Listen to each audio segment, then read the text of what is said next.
ಎಲ್ರಿಗೂ ನಮಸ್ಕಾರ.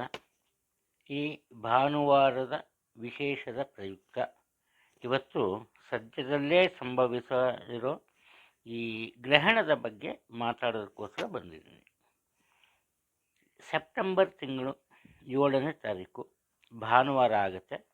ಭಾದ್ರಪದ ಮಾಸ ಶುಕ್ಲ ಪಕ್ಷ ಹುಣ್ಣಿಮೆ. ಇವತ್ತು ಈ ಚಂದ್ರಗ್ರಹಣ ಕಂಡುಬರುತ್ತೆ. ಈ ಚಂದ್ರಗ್ರಹಣ ನಮ್ಮ ಭಾರತ ದೇಶದಲ್ಲಿ ಕಾಣಿಸೋದ್ರಿಂದ ಇದನ್ನು ನಾವು ಆಚರಣೆ ಮಾಡಬೇಕಾಗತ್ತೆ. ಹಾಗಾದರೆ ಆಚರಣೆ ಅಂದರೆ ಏನು? ಇಲ್ಲಿ ಈ ಗ್ರಹಣ ಬಂದಾಗ ಎಲ್ಲರೂ ಏನಂತ ತಿಳ್ಕೊಂಡಿದ್ದೀವಿ ಅಂದರೆ ನಮಗೆ ಕೆಟ್ಟದ್ದಾಗುತ್ತೆ, ಕೆಟ್ಟದ್ದೇ ಆಗುತ್ತೆ ಅಂತ. ಸರಿ, ಈ ಗ್ರಹಗಳ ಒಂದು ಈ ಹಿಡಿತಕ್ಕೆ ಅಥವಾ ಆ ಪ್ರಭಾವಕ್ಕೆ ನಾವು ಒಳಗಾಗ್ತೀವಿ. ಮುಖ್ಯವಾಗಿ ಈ ಸ್ವತಃ ಚಂದ್ರಗ್ರಹಣೆ ಈ ರಾಹುವಿನ ಪ್ರಭಾವಕ್ಕೆ ಒಳಗಾಗುತ್ತೆ ಈ ದಿನದಂದು, ಯಾವತ್ತು ಗ್ರಹಣದ ದಿನ. ಈ ಕಾರಣದಿಂದ ಖಂಡಿತವಾಗಿ ನಮಗೆ ನೆಗೆಟಿವ್ ರಿಸಲ್ಟ್ಸ್ ಬರುತ್ತೆ. ಆದರೆ ಒಂದು ಮುಖ್ಯವಾದ ವಿಚಾರ, ಇದು ತಿಂಗಳಾಗಟ್ಟಲೆ ಇರಲ್ಲ, ನಿಮ್ಮ ಲೈಫ್ ಲಾಂಗ್ ಈ ಗ್ರಹಣದ ದೋಷ ಕಾಡಲ್ಲ. ಗೊತ್ತಾಯ್ತಾ? ಆದ್ದರಿಂದ ಅದರ ಬಗ್ಗೆ ಜಾಸ್ತಿ ಭಯ ಬೇಡ. ಇದರ ಪ್ರಭಾವ ಎಲ್ಲಿವರೆಗೂ ಇರುತ್ತಪ್ಪ ಅಂದರೆ 1, 2 ಅಥವಾ 3 ದಿವಸ ಇರ್ಬೋದು ಅಷ್ಟೇ. ಸಾಮಾನ್ಯವಾಗಿ ಈ ಚಂದ್ರಗ್ರಹಣದ ಯಾವುದೇ ಒಂದು ಪ್ರಭಾವ, ಅದು ಒಳ್ಳೆಯದಾಗಲಿ ಕೆಟ್ಟದಾಗಲಿ 1 ಕಾಲು ದಿನ ಮಾತ್ರ ಅದಿರುತ್ತೆ. ಅದು ಮುಖ್ಯವಾದ ವಿಚಾರ. ಆದರೆ ಏನಪ್ಪ ಅಂದರೆ ಇವತ್ತು ಕೆಲವರು ಇದನ್ನು ಒಪ್ಪಕ್ಕೆ ರೆಡಿ ಇಲ್ಲ. ಅವ್ರ ಜೊತೆ ವಾದ ಮಾಡೋಕ್ಕೆ ನಾನು 100ಕ್ಕೆ 100ರಷ್ಟು ನಾನು ರೆಡಿ ಇಲ್ಲ. ಇದು ನಮ್ಮ ಒಂದು ಕಲಿತಿರೋ ವಿದ್ಯೆಗೆ ತಕ್ಕಂತೆ ನಾವು ಹೇಳ್ತೀವಿ. ಇಷ್ಟೇ ಈ ಗ್ರಹಣದ ವಿಚಾರ. ಹಾಗಾದರೆ ಈ ಗ್ರಹಣ ಬಂದಾಗ ಏನು ಮಾಡಬೇಕು? ಚಂದ್ರಮ ಮನಸ್ಸೋ ಜಾತ ಅಂತ. ಚಂದ್ರ ಮನಸ್ಸಿನ ಮೇಲೆ ಪ್ರಭಾವವನ್ನು ಬೀರ್ತಾನೆ. ರಾಹು ಈ ಒತ್ತಡವನ್ನು ಉಂಟು ಮಾಡ್ತಾನೆ. ಅಂದೇನಾಯಿತು, ರಾಹುವನ್ನು ನಾವು ಕಾಲಪುರುಷ ಅಂತಲೂ ಕರಿತೀವಿ. ಇಲ್ಲಿ ರಾಹು ಏನು ಮಾಡ್ತಾನಪ್ಪ ಅಂದರೆ ಮನಸ್ಸಿನ ಮೇಲೆ ಪ್ರಭಾವವನ್ನು ಬೀರ್ತಾನೆ. ಅಂದರೆ ನೇರವಾಗಿ ನಮಗೆ ಯಾವಾಗ ದೈಹಿಕವಾಗಿ ಕೆಲಸವನ್ನು ಮಾಡೋದಕ್ಕೆ ಸಾಧ್ಯ ಆಗಲ್ವೋ ಅವಾಗೇ ನಾವು ಮಾಡ್ತೀವಿ, ನಮ್ಮ ಬುದ್ಧಿಶಕ್ತಿಯನ್ನು ಉಪಯೋಗಿಸ್ತೀವಿ. ಉದಾಹರಣೆಗೆ ಒಂದು ಪಟ್ಟಣದ ಅಂದರೆ ನಗು ಬರುತ್ತೆ, ನಗ್ತಾ ಇರೋನು. ಹಳ್ಳಿಯ ವಾತಾವರಣ ಕಲ್ಪಿಸ್ಕೊಳ್ಳಿ, ಕಲ್ಪನೆ ಮಾಡ್ಕೋಬೋದು, ಏನು ಬೇಕಾದ್ರೂ ಕಲ್ಪನೆ ಮಾಡ್ಕೋಬೋದು. ಎಲ್ಲ ಕೂತಿರ್ತಾರೆ, ಒಂದು ಚಿರತೆನೋ ಹುಲಿನೋ ಇಲ್ಲ ಸಾಮಾನ್ಯ ಜಿಂಕೆನೋ ಏನಾದ್ರು ಬರ್ತೀವಿ. ಜಿಂಕೆ ಬಂದ್ರೂ ಅಷ್ಟೇ, ಅದೇನು ಅಂದ್ಬಿಟ್ಟು ನಾನು ತುಂಬ ಕೂಲಾಗಿರ್ತೀನಪ್ಪ, ಯಾರಿಗೂ ತೊಂದರೆ ಕೊಡೋಣ ಅಂತ ನಿಮ್ಮ ಪಕ್ಕದಲ್ಲಿ ಕೂತ್ಕೊಂಡು ಚಿತ್ರಾನ್ನ ತಿನ್ಕೊಂಡು ಹೋಗಲ್ಲ. ಅದೂ ಸಿಟ್ಟು ಬಂದರೆ ತೊಂದರೆನೇ ಕೊಡೋದು. ಜಿಂಕೆನೂ ಬರುತ್ತೆ, ನೋಡ್ತೀರಿ ನೀವು ಆ ಜಿಂಕೆನ. ಅದನ್ನು ಎದುರಿಸೋಕ್ಕಾಗಲ್ಲ ನಮಗೆ, ಯಾಕೆಂದರೆ ಅದರ ಶಕ್ತಿ ಬೇರೆ, ನಮ್ಮ ಶಕ್ತಿ ಬೇರೆ. ಅದರ ರೀತಿ ಓಡೋದಕ್ಕೆ ಆಗಲ್ಲ. ಅದು ನಡೆದರೆ ಆ ರೀತಿ ನಮ್ಗೆ ಓಡಬೇಕಾಗತ್ತೆ. ಆ ಥರ ಏನು ಮಾಡ್ತೀವಿ, ಯಾವಾಗ ದೈಹಿಕವಾಗಿ ಅದನ್ನು ಎದುರಿಸೋಕ್ಕೆ ಸಾಧ್ಯ ಆಗಲ್ಲ ಆವಾಗ ಬುದ್ಧಿವಂತಿಕೆ ಹೊಡಿಸ್ತೀವಿ. ಏನು ಮಾಡ್ತೀವಿ, ಒಂದು ಕೋಲ್ ತೊಗೊಂಡು ನೆಲದ ಮೇಲೆ ಕುಟ್ಟೋದೋ ಇಲ್ಲ ಅದನ್ನು ಹೆದರಿಸೋದೋ ಏನೋ ಮಾಡಿ ಕಳಿಸ್ಬಿಡ್ತೀವಿ ಅಲ್ವಾ? ಇಷ್ಟೇ ಈ ಚಂದ್ರಗ್ರಹಣದಿಂದ ಆಗೋದು. ಇಷ್ಟೇ, ನಮ್ಮ ಮನಸ್ಸಿನ ಮೇಲೆ ಪ್ರಭಾವ ಬೀರುತ್ತೆ. ಮನೆ ಒಳಗಡೆ ಯಾವುದೋ ಮನೆ ಒಂದು ಹಾವು ಬಂದುಬಿಡುತ್ತೆ, ಅದನ್ನು ಮುಟ್ಟಕ್ಕೆ ಭಯ, ಹಿಡಿಯೋಕ್ಕೆ ಭಯ. ಏನು ಮಾಡೋದು? ಅದೆಲ್ಲೋಗುತ್ತೆ ಅಂತ ನೋಡ್ತಾ ಇರ್ತೀರಿ. ಅಥವಾ ಏನಾದ್ರು ಒಂದು ತೊಗೊಂಡು ಅದಕ್ಕೆ ಈ ವೈಬ್ರೇಷನ್ಸ್ ಗೊತ್ತಾಗುತ್ತಲ್ಲ, ನೆಲದ ಮೇಲೆ ನಿಧಾನಕ್ಕೆ ಬಡೀತು ಅಂದರೆ ಏನಾಗುತ್ತೆ, ಅದ್ರ ಪಾಡಿಗೆ ಬಂದ ದಾರಿಗೆ ವಾಪಸ್ ಹೋಗುತ್ತೆ. ಅದೇನು ತೊಂದರೆ ಏನು ಕೊಡಲ್ಲ. ತೊಂದರೆ ಕೊಟ್ಟರೆ ಮನುಷ್ಯರಾದ ನಾವು ಕೊಡಬೇಕಷ್ಟೆ. ಇಲ್ಲೂ ಅಷ್ಟೇ ಏನಾಗುತ್ತೆ, ನಮ್ಮ ಬುದ್ಧಿಶಕ್ತಿ ವರ್ಕ್ ಆಗೋದು. ಅಂದರೆ ಈ ಚಂದ್ರನೇ ನಮ್ಮ ಮನಸ್ಸಿನ ಮೇಲೆ ಹತೋಟಿಗೆ ಸಾಧಿಸೋದು. ಈ ಚಂದ್ರಗ್ರಹಣದಿಂದ ಏನಪ್ಪ ಆಗುತ್ತೆ ಅಂದರೆ, ಒಂದು ರೀತಿ ಈ ಕೆಲವು ಸಲ ಮನೇಲಿ ಹಿರಿಯರು ಹೇಳ್ತಾರೆ, ಏನಾದ್ರು ತಪ್ಪು ಮಾಡಿಬಿಟ್ಟಾಗ ಯಾಕೋ ನಂಗೆ ಒಳ್ಳೆ ಮನಸ್ಸಿಗೆ ಮಂಕು ಕವಿದಾಗ ಆಯಿತು ಅಂತ. ಚಂದ್ರಗ್ರಹಣದಿಂದ ಆಗೋದು ಅದೇನೆ. ಯಾವಾಗ ನಾವು ನಮ್ಮ ಮನಸ್ಸಿನ ಮೇಲೆ ಹಿಡಿತವನ್ನು ಸಾಧಿಸೋಕ್ಕಾಗಲ್ವೋ ತಪ್ಪಾದ ನಿರ್ಧಾರಗಳನ್ನು ತಗೋತೀರಿ, ತಪ್ಪಾದ ಮಾತುಗಳನ್ನು ಆಡ್ತೇವೆ, ತಪ್ಪಾದ ಯೋಜನೆಗಳನ್ನು ರೂಪಿಸ್ತೀವಿ. ನಮ್ಮ ಯೋಚನೆಗಳು ಸಹ ಹಾಗೇ ಇರುತ್ತೆ ಅಷ್ಟೆ, ಇನ್ನೇನಿಲ್ಲ. ನಮ್ಮ ಕಾರ್ಯರೂಪಕ್ಕೆ ತರೋ ಒಂದು ಕೆಲಸ ಕಾರ್ಯಗಳು ಅದೇ ರೀತಿ ತಪ್ಪಾಗಿರುತ್ತೆ. ಇದಕ್ಕೆ ಕಾರಣ ಏನಪ್ಪ ಅಂದರೆ ನಮ್ಮ ಮನಸ್ಸು ಹೇಳ್ತಾ ಇರುತ್ತೆ. ಪ್ರತಿಯೊಬ್ಬರಿಗೂ ಈ ಸಿಕ್ಸ್ತ್ ಸೆನ್ಸ್ ಅನ್ನೋದು ಇರುತ್ತೆ. ಅದು ಪ್ರತಿಯೊಬ್ಬರಿಗೂ ಎಚ್ಚರಿಕೆ ಕೊಡ್ತಾ ಇರುತ್ತೆ, ನೀನು ಮಾಡ್ತಿರೋ ತಪ್ಪು, ನೀನು ಮಾಡ್ತಿರೋ ತಪ್ಪು ಅಂತ. ಕೆಲವರು ಏನು ಮಾಡ್ತಾರೆ, ತಪ್ಪಾದಾಗಲಿ ಹೋಗು ಅಂತ ಮಾಡ್ತಾರೆ. ಕೆಲವರು ತಪ್ಪಾಯ್ತಾ ಆಮೇಲೆ ಇನ್ನೊಂದು ಸಲ ಮಾಡೋಣ ಬಿಡು ಅಂತಾರೆ. ಇನ್ನು ಕೆಲವರು ನಾನು ತಪ್ಪೇ ಮಾಡೋಲ್ಲ ಅನ್ನೋ ಅತಿಯಾದ ಆತ್ಮವಿಶ್ವಾಸದಿಂದ ಮಾಡ್ತಾರೆ. ಒಟ್ಟಾರೆ ಪ್ರತಿಯೊಬ್ಬರಿಗೂ ನಮ್ಮಲ್ಲಿರೋ ಆ ಸುಪ್ತ ಮನಸ್ಸು ನಮಗೆ ಎಚ್ಚರಿಕೆ ನೀಡ್ತಾ ಇರುತ್ತೆ. ಯಾಕೆಂದರೆ ನಮಗೆ ಗೊತ್ತಿಲ್ಲದಿರೋ ವಿಚಾರನ ಖಂಡಿತ ನಾವು ಮಾಡೋಕ್ಕೆ ಹೋಗಲ್ಲ. ಗೊತ್ತಿರೋ ವಿಚಾರನ ಮಾಡೋಕ್ಕೆ ಹೋಗ್ತೀವಿ. ಆ ಗೊತ್ತಿರೋ ವಿಚಾರದಲ್ಲೇ ಉದಾಹರಣೆ, ಪ್ರತಿನಿತ್ಯ ಮನೆಯಲ್ಲಿ ಅಡುಗೆ ಮಾಡ್ತಾರೆ, ವರ್ಷಾನುಗಟ್ಲೆಯಿಂದ ಮಾಡಿರ್ತಾರೆ ಅಡುಗೆನ. ಯಾವತ್ತೋ ಒಂದು ದಿವಸ ಉಪ್ಪು ಜಾಸ್ತಿ ಹಾಕ್ಬಿಡ್ತಾರೆ. ಆ ಉಪ್ಪು ಜಾಸ್ತಿ ಹಾಕುವಾಗ ಅವ್ರ ಮನಸ್ಸು ಹೊಡಿತಾ ಇರುತ್ತೆ, ಇವಾಗ ಜಾಸ್ತಿ ಆಗುತ್ತೆ ಜಾಸ್ತಿ ಆಗುತ್ತೆ ಜಾಸ್ತಿ ಆಗುತ್ತೆ ಅಂತ. ಆದರೂ ಅವರು ಹಾಕಿರ್ತಾರೆ. ಇದೇ ಚಂದ್ರ. ಚಂದ್ರ ನಮ್ಮ ಮನಸ್ಸಿನ ಮೇಲೆ ಪ್ರಭಾವ ಬೀರ್ತದೆ. ಯಾವಾಗ ನಮ್ಮ ಮನಸ್ಸಿನ ಮೇಲೆ ಪ್ರಭಾವ ಬೀರೋ ಒಂದು ಗ್ರಹಕ್ಕೆ ಗ್ರಹಣ ಹಿಡಿಯಿತು ಅಂದಾಗ ಏನಾಗತ್ತಪ್ಪ, ನಮ್ಮ ಮನಸ್ಸು ನಮ್ಮ ಹಿಡಿತಕ್ಕೆ ಸಿಕ್ಕಾಕೊಂಬಲ್ಲ, ಅಷ್ಟೇ ಆಗೋದು. ಅದು ಬಿಟ್ಟರೆ ಬೇರೆ ಇನ್ನೇನೂ ಆಗಲ್ಲ. ಆದ್ದರಿಂದ ಗ್ರಹಣದ ಬಗ್ಗೆ ಖಂಡಿತ ಜಾಸ್ತಿ ಭಯ ಪಡಬೇಡಿ. ಭಯಕ್ಕಿಂತ ಚಿಂತೆಗಿಂತ ಬೇರೆ ಶತ್ರು ಬೇರೆ ರೋಗ ಯಾವುದೂ ಇಲ್ಲ. ಧೈರ್ಯ ತಂದ್ಕೊಳ್ಳಿ, ಒಳ್ಳೇದು ಮಾಡಿ. ನಾವೆಲ್ಲಿವರೆಗೂ ಒಬ್ರಿಗೆ ಒಳ್ಳೇದು ಮಾಡ್ತೀವೋ ಅಲ್ಲಿವರೆಗೂ ಆ ದೇವರು ಯಾವುದೋ ರೂಪದಲ್ಲಿ ಬಂದು ನಮ್ಮನ್ನು ಕಾಪಾಡ್ತಾನೆ. ಇದು ನನ್ನ ನಂಬಿಕೆ. ನಾನು ನನ್ನ ಜೀವನದಲ್ಲಿ ಇಲ್ಲಿವರೆಗೂ ನೋಡಿರೋದು ಇದು. ಯಾವುದೋ ರೀತಿಯಲ್ಲಿ ಒಳ್ಳೆಯದಾಗುತ್ತೆ. ಆದ್ದರಿಂದ ಈ ಚಂದ್ರಗ್ರಹಣದ ಬಗ್ಗೆ ತುಂಬ ಯೋಚನೆ ಮಾಡದೆ, ತಲೆ ಕೆಡಿಸ್ಕೊಳ್ಳದೆ ಆರಾಮಾಗಿರಿ. ಅದಕ್ಕೆ ಕೆಲವೊಂದು ನೀತಿ ನಿಯಮಗಳನ್ನು ನಮ್ಮ ಪೂರ್ವ ಕಾಲದಿಂದ ಕೊಟ್ಟಿದ್ದಾರೆ. ಇದನ್ನು ಸಹ ಕೆಲವರು ವಿರೋಧಿಸ್ತಾರೆ. ಅದನ್ನು ನಾನೇನು ಮಾತಾಡೋಕ್ಕೆ ಹೋಗಲ್ಲ. ನಮ್ಮ ರೀತಿ ನಮ್ಮ ನೀತಿ ನಮಗೆ. ನಾವು ಮಾಡೋ ಆಚರಣೆಯಿಂದ ಬೇರೆಯವ್ರಿಗೆ ತೊಂದರೆ ಆಗ್ಬಾರ್ದು ಅಷ್ಟೇ. ಅದು ಏನಪ್ಪ ಅಂದರೆ, ಈ ಗ್ರಹಣ, ಈ ಚಂದ್ರಗ್ರಹಣ 7ನೇ ತಾರೀಕು ಸೆಪ್ಟೆಂಬರ್ 25 ಭಾನುವಾರ ರಾತ್ರಿ 9:56 ಹಿಡಿಯುತ್ತೆ. ಅದು ಸ್ಪರ್ಶಕಾಲ ಅಂತ. ಸ್ಪರ್ಶ ಅಂದ್ರೇನು? ಟಚ್ ಮಾಡೋದು ಅಂದರೆ ಅದು ಆರಂಭ ಆಗುತ್ತೆ. ಸರಿ, ಇನ್ನು ಮೋಕ್ಷಕಾಲ. ಮೋಕ್ಷ ಅಂದರೆ ಬಿಟ್ಟುಟ್ಟೋಗ್ಬೋದು. ಮೋಕ್ಷಕಾಲ ಯಾವುದಪ್ಪ ಅಂದರೆ ರಾತ್ರಿ 1:27. ಸರಿ, ಇವೆರಡಕ್ಕಿಂತ ಮೀಡಿಯಮ್ ಇರಬೇಕಲ್ಲ.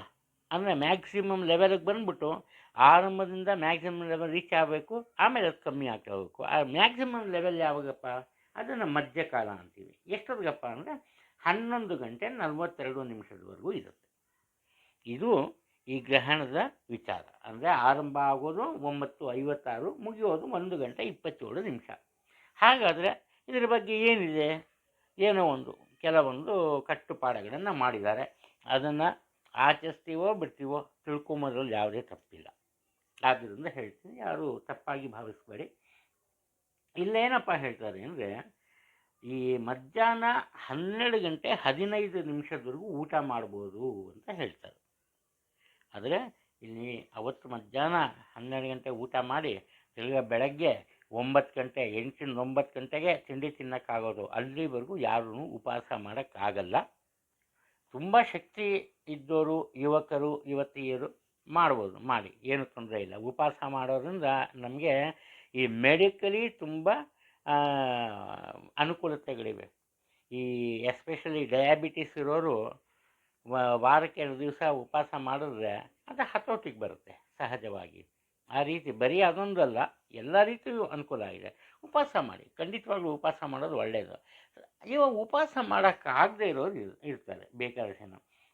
ಚಿಕ್ಕ ಮಕ್ಕಳು ಇರ್ತಾರೆ, ಆಮೇಲೆ ವಯೋವೃದ್ಧರು ಇರ್ತಾರೆ, ಸ್ವಲ್ಪ ಇದಿರುತ್ತೆ, ಏನೋ ಒಂದು ಆರೋಗ್ಯದ ಸಮಸ್ಯೆ ಇರುತ್ತೆ. ಇಂಥವರೆಲ್ಲ ಏನು ಮಾಡ್ತಾರೆ, ಇವರು ಮಧ್ಯಾಹ್ನ 3:15 ಊಟವನ್ನು ಮಾಡ್ಬೋದು, ಆಹಾರ ಸೇವನೆ ಮಾಡ್ಬೋದು ಅಂತ ಹೇಳ್ತಾರೆ. ಅಂದರೆ ಇನ್ನೂ ಸಾಧ್ಯ ಇಲ್ಲ ಅಂದರೆ ಖಂಡಿತವಾಗ್ಲೂ ಸಂಜೆ 6-7 ಗಂಟೆ ಆ ವೇಳೆಯಲ್ಲಿ ಆಹಾರ ಸೇವನೆ ಮಾಡಿ, ಏನೂ ತೊಂದರೆ ಆಗಲ್ಲ. ಇದು ಯಾವುದೇ ಧಾರ್ಮಿಕ ಗ್ರಂಥಗಳಲ್ಲಿ ಕೆಲವೊಂದು ವಿಚಾರಗಳನ್ನ ನಿಖರವಾಗಿ ಹೇಳೋಕ್ಕೆ ಸಾಧ್ಯ ಆಗಿಲ್ಲ, ಹೇಳಿಲ್ಲ. ಅದು ಆ ನಂತರ ಈ ಕೆಲವೊಂದು ಜನಾಂಗದಲ್ಲಿ ಆ ದಿನ ಪರ್ವಕಾಲ ಅಂತ ಕರೀತಾರೆ. ಈ ತರ್ಪಣವನ್ನು ಬಿಡುವ ಒಂದು ಕಾರ್ಯಕ್ರಮ ಇರುತ್ತೆ, ಅಂದರೆ ಒಂದು ಆಚರಣೆ ಇರುತ್ತೆ. ಅಂದರೆ ಈ ತರ್ಪಣ ಯಾವಾಗ ಬಿಡಬೇಕಪ್ಪ ಅಂದರೆ ರಾತ್ರಿ 11:42 ಆದ ನಂತರ ಬಿಡಬೇಕು. ಅಂದರೆ ಮಧ್ಯಕಾಲ ಕಳಿದ ಮೇಲೆ ಕರೆಕ್ಟಾಗಿ ಆ್ಯಕ್ಚುಲಿ ಏನಪ್ಪ ಅಂದರೆ 11:42 ಬಿಡಬೇಕು. ಪಿನ್ ಪಾಯಿಂಟ್ ಅದೇ ಥರ ಮಾಡೋಕ್ಕಾಗಲ್ಲ, ಅದರಿಂದ ಸ್ವಲ್ಪ ಹೆಚ್ಚು ಕಮ್ಮಿ ಆದರೂ ಪರವಾಗಿಲ್ಲ. ಆ ನಂತರ ಮತ್ತೊಂದು ವಿಚಾರ ಏನಪ್ಪ ಅಂದರೆ ಈ ಶಾಂತಿಯ ವಿಚಾರಕ್ಕೆ ಬಂದಾಗ, ಅಂದರೆ ಗ್ರಹಣ ಶಾಂತಿ ಅಂತ ಹೇಳ್ತೀವಲ್ಲ, ಅದಕ್ಕೆ ಬಂದಾಗ ಶತಭಿಷ ನಕ್ಷತ್ರ ಮತ್ತು ಪೂರ್ವಭಾದ್ರ ನಕ್ಷತ್ರದವರು ಶಾಂತಿಯನ್ನು ಮಾಡಬೇಕು. ಇದೇ ರೀತಿ ಮೀನರಾಶಿ ಮತ್ತು ಕುಂಭರಾಶಿಯವರು ಸಹ ಗ್ರಹಣ ಶಾಂತಿಯನ್ನು ಮಾಡಿಸ್ಬೇಕು. ಆದರೆ ಇದರ ಜೊತೆಯಲ್ಲಿ ಅತಿ ಮುಖ್ಯವಾಗಿ ಕಟಕ ರಾಶಿಯವರು ಸಹ ಗ್ರಹಣ ಶಾಂತಿಯನ್ನು ಮಾಡಿಸೋದು ತುಂಬ ಒಳ್ಳೆಯದು. ಕಾರಣ ಏನಪ್ಪ ಅಂದರೆ ಕಟಕಕ್ಕೆ ಗ್ರಹಣ 8ನೇ ಮನೆಯಲ್ಲಿ ಬರುತ್ತೆ. ಅಂದರೆ ಕಟಕದಿಂದ ಕುಂಭ 8ನೇ ಮನೆ. ಅದನ್ನು ಆಯುಸ್ಥಾನ, ಆಯಸ್ಸಿಗೆ ಸಂಬಂಧಪಟ್ಟಿದ್ದು ಅಂತ ಹೇಳ್ತೀವಿ, ರೈತಾ. ಅಂದರೆ ಆಯುಸ್ಸು ಅಂದರೆ ಮಾಡಿಸಿದ್ರೆ ಏನಾರು ಆಗ್ಬಿಡುತ್ತೆ ಅಂತಲ್ಲ, ಆರೋಗ್ಯದ ಸ್ವಲ್ಪ ಏರುಪೇರು ಆಗ್ಬೋದು. ಆದ್ದರಿಂದ ಅವರ ಈ 3 ರಾಶಿಯವರು ಗ್ರಹಣ ಶಾಂತಿಯನ್ನು ಮಾಡಿಸೋದು ತುಂಬ ಮುಖ್ಯವಾದ್ದು. ಇದನ್ನು ಬಿಟ್ಟರೆ ಈ ಕುಂಭರಾಶಿ ಈ ಮೇಷರಾಶಿಗೆ ಬಾಧಕ ರಾಶಿ ಆಗುತ್ತೆ. ಅಂದರೆ ಈ ಮೇಷರಾಶಿನ ಚೆರ ಅಂತ ಕರಿತೀವಿ, ಚೆರ ರಾಶಿ ಅಂತ ಕರಿತೀವಿ. ಚೆರ ರಾಶಿಗೆ ಯಾವಾಗಲೂ ಅಷ್ಟೇ 11ನೇ ರಾಶಿ ಈ ಬಾಧಕ ರಾಶಿ ಆಗುತ್ತೆ. ಅಂದರೆ ಇಲ್ಲಿ ಆದ್ದರಿಂದ ಯಾವ್ಯಾವ್ದು ಬಂತು? ಮೇಷರಾಶಿಯವರು, ಕಟಕ ರಾಶಿಯವರು, ಆನಂತರ ಕುಂಭರಾಶಿಯವರು, ಮೀನರಾಶಿಯವರು ಗ್ರಹಣ ಶಾಂತಿಯನ್ನು ಮಾಡಬೇಕು. ಇದು ಮುಖ್ಯ. ಸರಿ, ನಾವು ಶಾಂತಿ ಗಿಂತಿ ಏನು ಮಾಡಲ್ಲಪ್ಪ, ಏನು ಮಾಡೋದು? ನೀವು ಯಾವುದೇ ಪಂಚಾಂಗ ತೆಗೆದ್ರು ಅಥವಾ ಇಂಟರ್ನೆಟ್ ತೆಗೆದ್ರು ಕೂಡ ಒಂದು ಶ್ಲೋಕ ಬರುತ್ತೆ. ಅಲ್ಲಿ ಯೋಸೋ ವದ್ಯ ಧರೋದೇವ ಆದಿಚಾನಾಂ ಪ್ರಭುಮರ್ತ ಅಂತ ಒಂದು ಶ್ಲೋಕ ಬರುತ್ತೆ. ಅದರಲ್ಲಿ ಸೂರ್ಯ ಮತ್ತು ಚಂದ್ರನಿಗೆ ಸಂಬಂಧಪಟ್ಟಿದ್ದಿರುತ್ತೆ. ಚಂದ್ರನಿಗೆ ಸಂಬಂಧಪಟ್ಟ ಶ್ಲೋಕವನ್ನು ಹೇಳ್ಕೊಂಬೋದು ಒಳ್ಳೆಯದು. ಒಂದು ವೇಳೆ ಹೇಳ್ಕೊಂಬಕ್ಕಾಗಲಿಲ್ಲ, ಅದನ್ನು ತಪ್ಪಿಲ್ದಿರ ಒಂದು ಪೇಪರಲ್ಲಿ ಬರ್ಕೊಂಬಕ್ಕಾಗಲಿಲ್ವಾ, ಅದೇ ಪಂಚಾಂಗನೋ ಇಲ್ಲ ಪ್ರಿಂಟೌಟ್ ತೊಗೊಂಡು ಅದನ್ನು ಜೋಬಲ್ಲಿ ಇಟ್ಕೊಳ್ಳಿ. Something is better than nothing ಅಂತ. ಏನು ಮಾಡದೇ ಇರೋದಕ್ಕಂತ ಸ್ವಲ್ಪ ಕೆಲಸವನ್ನು ಮಾಡೋದು ಒಳ್ಳೆಯದು ಅಂತ. ಗೊತ್ತಾಯ್ತಾ? ಮಾಡಿ ಇದನ್ನು, ಅದರಿಂದ ಖಂಡಿತವಾಗ್ಲೂ ಒಳ್ಳೆಯದಾಗುತ್ತೆ. ಇದು ಧಾರ್ಮಿಕ ಗ್ರಂಥಗಳಲ್ಲಿ ತಿಳಿಸಿರೋ ವಿಚಾರ. ಮಿಕ್ಕಿದ್ದು ನಿಮ್ಮ ಮನಸ್ಸಿಗೆ ಸಂಬಂಧಪಟ್ಟಿದ್ದು. ಯಾರಿಗೂ ಯಾವುದೇ ರೀತಿ ಬಲವಂತವನ್ನು ಮಾಡಬೇಡಿ, ಬಲವಂತವನ್ನು ಮಾಡಬಾರ್ದು. ಆ ನಂತರ ಮತ್ತೊಂದು ವಿಚಾರ, ಎಲ್ಲ ಮುಗಿದ ಮೇಲೆ ದೇವರ ಮುಂದೆ ಅಕ್ಕಿ, ಬಿಳಿ ಬಣ್ಣದ ಬಟ್ಟೆ, ಆನಂತರ ಉದ್ದಿನ ಬೇಳೆ, ಹೊಗೆಯ ಬಣ್ಣದ ಬಟ್ಟೆ, ಇದನ್ನು ಇಟ್ಬಿಟ್ಟು ವಿಳ್ಳೆದೆಲೆ, ಒಂದು ಅಡಿಕೆ, ಆಮೇಲೆ ನಿಮ್ಮ ಮನಸ್ಸಿಗೆ ಎಷ್ಟು ಬರುತ್ತೋ ಅಷ್ಟು, 1 ರೂಪಾಯಿ ಇರಲಿ, 100 ರೂಪಾಯಿ ಇರಲಿ, ನಿಮ್ಗೆ ಸೇರಿದ್ದೇವಲ್ಲ ಅಂದರೆ ದಕ್ಷಿಣೆ ಇಟ್ಬಿಟ್ಟು ಅದನ್ನು ಪೂಜೆ ಮಾಡಿ ಮಾರನೇ ದಿವಸ ಏನು ಮಾಡಬೇಕಪ್ಪ ಅಂದರೆ ಅದನ್ನು ತೊಗೊಂಡೋಗಿ ಯಾವುದಾದ್ರು ಒಂದು ದೇವಸ್ಥಾನದಲ್ಲಿ ಕೊಟ್ಬಿಟ್ಟು ಬರೋದು ಒಳ್ಳೆಯದು. ನೀವು ಕೇಳ್ಬೋದು, ದೇವಸ್ಥಾನಕ್ಕೆ ಹಾಕ್ಕೊಡ್ಬೋದು, ನಿಮ್ಮ ಇಷ್ಟ. ನಿಮಗಿಂತ ಯಾರು ಹಿರಿಯರು ಇರ್ತಾರೋ ಅವರೇನಾದ್ರು ತೊಗೊಂಡು ಅವ್ರಿಗೆ ಕೊಡೋದ್ರಿಂದ ಈ ಗ್ರಹಣದ ಒಂದು ಕೆಟ್ಟ ಪ್ರಭಾವ ನಿವಾರಣೆ ಆಗುತ್ತೆ ಅಂತ ಒಂದು ನಂಬಿಕೆ ಇದೆ. ಸಂಪೂರ್ಣ ಇದು ನಂಬಿಕೆಗೆ ಸಂಬಂಧಪಟ್ಟಿದ್ದು. ಆ ನಂತರ ಗ್ರಹಣದ ಪ್ರಕಾರ ಏನು ಆಚರಣೆಯನ್ನು ಮಾಡಬೇಕು ಅಂತ, ಮೊದಲನೇದಾಗಿ ದುರ್ಗೆಗೆ ಸಂಬಂಧಪಟ್ಟಂತಹ ಯಾವುದೇ ಮಂತ್ರಗಳನ್ನು ಹೇಳ್ಕೋಬೋದು. ಒಂದು ವೇಳೆ ಮಂತ್ರ ಯಾವುದು ಗೊತ್ತಿಲ್ಲಪ್ಪ, ಶ್ಲೋಕವನ್ನು ಹೇಳ್ಕೋಬೋದು. ಈ ಅವಧಿಯಲ್ಲಿ ಮಾಡೋದ್ರಿಂದ ತುಂಬ ಒಳ್ಳೆಯದು. ಇನ್ನೂ ಸಾಧ್ಯ ಆದರೆ ಇಂದ್ರಾಕ್ಷಿ ಮಹಾಮಂತ್ರ ಅಂತ ಇದೆ, ಆ ಇಂದ್ರಾಕ್ಷಿ ಮಹಾಮಂತ್ರವನ್ನು ಹೇಳ್ಕೊಳ್ಳಿ. ಒಂದು ವೇಳೆ ಹೇಳ್ಕೊಂಬಕ್ಕೆ ಸಾಧ್ಯ ಇಲ್ಲ ಅಂದರೆ ಯೂಟ್ಯೂಬು ಅದರಲ್ಲೆಲ್ಲ ಸಿಗುತ್ತೆ. ಇಂದ್ರಾಕ್ಷಿ ಮಹಾಮಂತ್ರವನ್ನು ಕೇಳಿ, ಇದರಿಂದ ಮನದಲ್ಲಿರೋ ಭಯ ಸಹ ನಿವಾರಣೆ ಆಗುತ್ತೆ ಮತ್ತು ಸ್ಥಿರವಾದ ಮನೋಭಾವನೆ ನಮ್ಮಲ್ಲಿ ಉಂಟಾಗುತ್ತೆ. ಇದಿಷ್ಟು ಗ್ರಹಣದ ಆಚರಣೆಯ ಒಂದು ಹಂತ ಅಥವಾ ವಿಧಾನ. ಇನ್ನು ಕೆಲವ್ರಿಗೆ ಯೋಚನೆ ಇರುತ್ತೆ, ಸರಿ ಇವರು ಮೇಷದ್ದು ಹೇಳಿದ್ರು, ಕಟಕದ್ದು ಹೇಳಿದ್ರು, ಕುಂಭ ಮೀನಾಯಿತು, ಮಿಕ್ಕವ್ರಿಗೇನು ತೊಂದರೆ ಆಗಲ್ವಾ? ಏನೂ ತೊಂದರೆ ಆಗಲ್ಲ. ನಾನು ಅದ್ರ ಬಗ್ಗೆ ಹೇಳ್ತೀನಿ. ಈ ವೃಷಭ ರಾಶಿಯವರಿಗೆ ಏನಾಗ್ಬೋದಪ್ಪ ಇದರಿಂದ ಅಂದರೆ, ಮೊದಲನೇದಾಗಿ ಮೇಷರಾಶಿಯವರಿಗೆ ಹಿರಿಯ ಅಣ್ಣನ ಜೊತೆ ಅನಾವಶ್ಯಕ ವಾದ ವಿವಾದ ಉಂಟಾಗ್ಬೋದು. ತಾಯಿಯವರ ಆರೋಗ್ಯದಲ್ಲಿ ತೊಂದರೆ ಕಂಡು ಬರ್ಬೋದು. ಇವರಿಗೆ ಹಣಕಾಸಿನ ತೊಂದರೆ ಇರಬಹುದು. ಇದು ಗ್ರಹಣದ ಪ್ರಭಾವ. ಆನಂತರ ವೃಷಭ ರಾಶಿಗೆ ತಗೊಂಡ್ರೆ, ಅವರು ಎಷ್ಟೇ ಕಷ್ಟಪಟ್ಟು ಯಾವುದೇ ಕೆಲಸ ಕಾರ್ಯಗಳನ್ನು ಆರಂಭ ಮಾಡಿದರೂ ಅದು ನೆರವೇರದಿರ ಹೋಗ್ಬೋದು. ಆ ಟೈಮಲ್ಲಿ ಯಾರೂ ಯಾವುದೇ ಕೆಲಸ ಮಾಡೋಕ್ಕೆ ಹೋಗಲ್ಲ, ಆರಾಮಾಗಿ ಮಲ್ಕೊಂಡು ನಿದ್ದೆ ಮಾಡ್ತಾರೆ ಆ ಟೈಮಲ್ಲಿ. ಅದು ಹೇಳಬೇಕು, ನನ್ನ ಧರ್ಮ, ಅದನ್ನು ಹೇಳಿದ್ದೀನಿ. ಅದು ವಿಚಾರ. ಆಮೇಲೆ ಇವ್ರಿಗೂ ಅಷ್ಟೇ ಆದಾಯದ ಬಗ್ಗೆ ಸ್ವಲ್ಪ ಎಚ್ಚರಿಕೆ ಇರಬೇಕು. ಇನ್ನು ಮಿಥುನ ರಾಶಿಯವರಿಗೆ ಏನಪ್ಪ ಆಗುತ್ತೆ ಅಂದರೆ, ಮಾತಿನ ಮೇಲೆ ಹತೋಟಿ ಇರಲ್ಲ. ತಪ್ಪು ಮಾತಿನಿಂದ ಅನಾವಶ್ಯಕ ವಾದ ವಿವಾದಗಳು ಶುರುವಾಗುತ್ತೆ. ಇದರಿಂದ ಮನಸ್ತಾಪ ಉಂಟಾಗ್ಬೋದು. ಆತ್ಮೀಯರಿಂದ ದೂರ ಉಳಿಬೇಕಾದಂಥ ಒಂದು ಸಂದರ್ಭ ಬರ್ಬೋದು. ಆದ್ದರಿಂದ ಎಚ್ಚರಿಕೆಯಿಂದ ಇರಿ. ಇನ್ನು ಉದ್ಯೋಗದಲ್ಲಿ ಸ್ವಲ್ಪ ಅಡೆತಡೆಗಳು ಕಂಡುಬರುತ್ತೆ. ನಿಮ್ಮ ಆತ್ಮೀಯರು ನಿಮ್ಮೊಂದಿಗೆ ವಾದ ವಿವಾದದಲ್ಲಿ ತೊಡಗ್ತಾರೆ. ಇವೆಲ್ಲ ಆಲ್ರೆಡಿ ನಾನು ಹೇಳಿದ್ದೀನಿ, ವರ್ಷಾನುಗಟ್ಟಲೆ ನಡೆಯೋದಲ್ಲ, 2 ಅಥವಾ 3 ದಿವಸದ ವಿಚಾರ, ನೆನಪಲ್ಲಿಟ್ಕೊಳ್ಳಿ. ಕಟಕ ರಾಶಿದು ಹೇಳಿದ್ದೀನಿ, ಮುಖ್ಯವಾಗಿ ಅವರ ಆರೋಗ್ಯದ ಕಡೆ ಗಮನವನ್ನು ತಗೋಬೇಕು.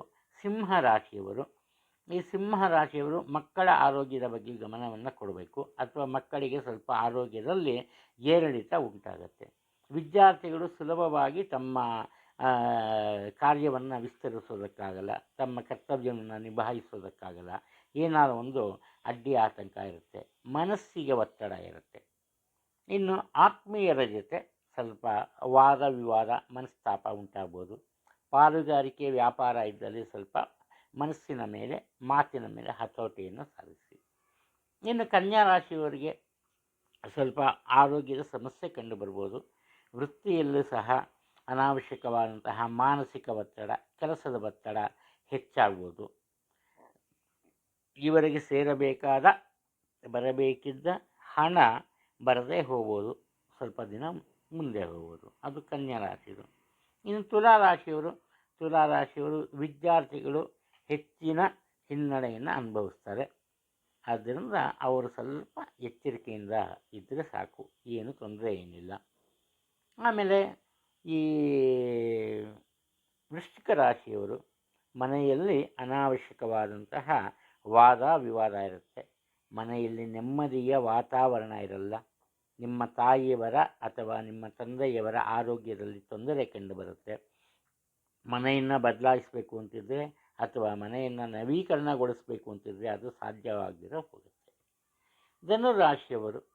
ಧನುರಾಶಿಯವರು ಎಷ್ಟೇ ಪ್ರಯತ್ನ ಪಟ್ಟರೂ ಕೂಡ ತಮ್ಮ ಕೆಲಸ ಕಾರ್ಯಗಳಲ್ಲಿ ಅನಿರೀಕ್ಷಿತವಾದಂತಹ ಪರಿಣಾಮ ಅಥವಾ ಪ್ರತಿಫಲವನ್ನು ಪಡೀತಾರೆ. ಅದು ಒಳ್ಳೆಯದಾಗಲಿ ಕೆಟ್ಟದ್ದಾಗಲಿ, ಇವರ ಮನಸ್ಸಿನ ಎಣಿಕೆಯಂತೆ ಯಾವುದೂ ನಡೆಯಲ್ಲ. ಆದ್ದರಿಂದ ಸ್ವಲ್ಪ ಎಚ್ಚರಿಕೆಯಿಂದ ಇರಬೇಕು. ಇವರ ಈ ಕಿರಿಯ ಸೋದರ ಅಥವಾ ಕಿರಿಯ ಸೋದರಿಯ ಆರೋಗ್ಯದ ಸ್ವಲ್ಪ ಏರುಪೇರು ಕಂಡುಬರ್ಬೋದು. ಅದು ವಿಚಾರ. ಇನ್ನು ಮಕರ ರಾಶಿಯನ್ನು ತಗೊಂಡಾಗ ತಮ್ಮ ಮಾತಿನ ಮೇಲೆ ಹತೋಟಿ ಸಾಧಿಸೋಕ್ಕೆ ಸಾಧ್ಯ ಆಗಲ್ಲ. ಅನಾವಶ್ಯಕ ವಾದ ವಿವಾದಗಳಲ್ಲಿ ತೊಡಗ್ತಾರೆ. ಇದರಿಂದ ಮುಖ್ಯವಾಗಿ ಹಣಕಾಸಿನ ವಿಚಾರದಲ್ಲಿ ತೊಂದರೆಯನ್ನು ಅನುಭವಿಸ್ತಾರೆ. ಇವರ ಅತಿ ಆಪ್ತ ವಲಯದಲ್ಲಿ ಇವರ ಬಗ್ಗೆ ಇಲ್ಲಸಲ್ಲದ ಅಪಾದನೆಗಳು ಬರುತ್ತೆ. ಆದ್ದರಿಂದ ಅದರ ಬಗ್ಗೆ ಎಚ್ಚರಿಕೆಯನ್ನು ವಹಿಸಿ ವದಂತಿಗಳನ್ನು ನಂಬಬಾರ್ದು ಇದು ಗ್ರಹಣದ ಪರಿಣಾಮ. ಕುಂಭರಾಶಿದು ಹೇಳಿದ್ದೀನಿ, ಮೀನರಾಶಿದು ಹೇಳಿದ್ದೀನಿ. ಮೀನರಾಶಿಯವರು ಮುಖ್ಯವಾಗಿ ಅನಾವಶ್ಯಕ ಖರ್ಚು ವೆಚ್ಚಗಳು ಸಹ ಬರ್ಬೋದು, ಕಣ್ಣಿನ ತೊಂದರೆ ಉಂಟಾಗ್ಬೋದು. ಕುಂಭರಾಶಿಯವರಿಗೆ ಆರೋಗ್ಯದ ವಿಚಾರದಲ್ಲಿ ಎಚ್ಚರಿಕೆ ಇರಬೇಕು. ಇದು ಗ್ರಹಣದ ವಿಚಾರ. ಮಗದೊಮ್ಮೆ ಗ್ರಹಣದ ಬಗ್ಗೆ ಭಯ ಬೇಡ, ಎಚ್ಚರಿಕೆ ಇರಲಿ. ಯಾವುದೇ ವಿಚಾರದಲ್ಲೂ ಭಯ ಬೇಡ. ಯಾವುದೇ ದೇವರುಗಳಾಗಲಿ ಅಥವಾ ಈ ಗ್ರಹಗಳಾಗಲಿ ನಮಗೆ ತೊಂದರೆ ಕೊಡೋಕ್ಕೆ ಖಂಡಿತವಾಗ್ಲೂ ಇಲ್ಲ. ಯಾವ್ದಾದ್ರು ದೇವರು ನಮಗೆ ತೊಂದರೆ ಕೊಟ್ಬಿಟ್ರೆ ನಾವು ಅದನ್ನು ದೇವರು ಅಂತ ಕರೆಯೋಕ್ಕಾಗಲ್ಲ, ಗೊತ್ತಾಯ್ತಾ? ಯಾವುದಾದ್ರು ಒಂದು ಗ್ರಹ ನಮಗೆ ತೊಂದರೆ ಕೊಟ್ಟರೆ ಆ ಗ್ರಹನ ನಾವು ಪೂಜೆ ಮಾಡೋಕ್ಕೆ ರೆಡಿ ಇರಲ್ಲ. ದೇವರು ಗ್ರಹಗಳು ಇರೋದು ಯಾವಾಗಲೂ ಖಂಡಿತ ನಮಗೆ ಒಳ್ಳೇದು ಮಾಡೋಕ್ಕೆ. ಆದರೆ ನಮ್ಮ ರೀತಿ ನೀತಿ ಸರಿಯಾದ ಮಾದರಿಯಲ್ಲಿ ಇರಬೇಕು. ಎಲ್ಲಿವರೆಗೂ ನಾವು ಬೇರೆಯವರಿಗೆ ತೊಂದರೆ ಕೊಡದಿರ ಒಳ್ಳೇದು ಮಾಡ್ತಾ ಇರ್ತೀವೋ ಅಲ್ಲಿವರೆಗೂ ನಮಗೆ ಒಳ್ಳೇದಾಗುತ್ತೆ. ಕಾರಣ ಏನಪ್ಪ ಅಂದರೆ, ಯಾರ್ದಾರು ಒಂದೇ ಒಂದು ಮಾತನ್ನು ಹೇಳ್ತೀನಿ ಈ ಗ್ರಹಣ ದಿವಸ ನೆನಪಲ್ಲಿಟ್ಕೊಳ್ಳಿ. ಮನೆಯಲ್ಲಿ ಒಬ್ಬ ಗಂಡಸು ತಪ್ಪು ಮಾಡಿದಾಗ ಬೇರೆಯವರು ಹೆಂಡತಿ ಮಕ್ಕಳಿಗೆ ಶಾಪ ಹಾಕ್ತಾರೆ. ಹೆಣ್ಣು ತಪ್ಪು ಮಾಡಿದಾಗ ಗಂಡ ಮಕ್ಕಳಿಗೆ ಶಾಪ ಹಾಕ್ತಾರೆ. ಮಕ್ಕಳಿಗೆ ತಪ್ಪು ಮಾಡಿದಾಗ ಅಪ್ಪ ಅಮ್ಮಗೆ ಶಾಪ ಹಾಕ್ತಾರೆ. ಗೊತ್ತಾಯ್ತಾ? ತುಂಬ ಓದಿರೋರು, ತುಂಬ ಮೇಲ್ಮಟ್ಟದವರು ಶಾಪ ಹಾಕಿದರೆ ಶಾಪ ತಟ್ಟತ್ತೆ ಅಂತ ಅಂದ್ಕೋಬೇಡಿ.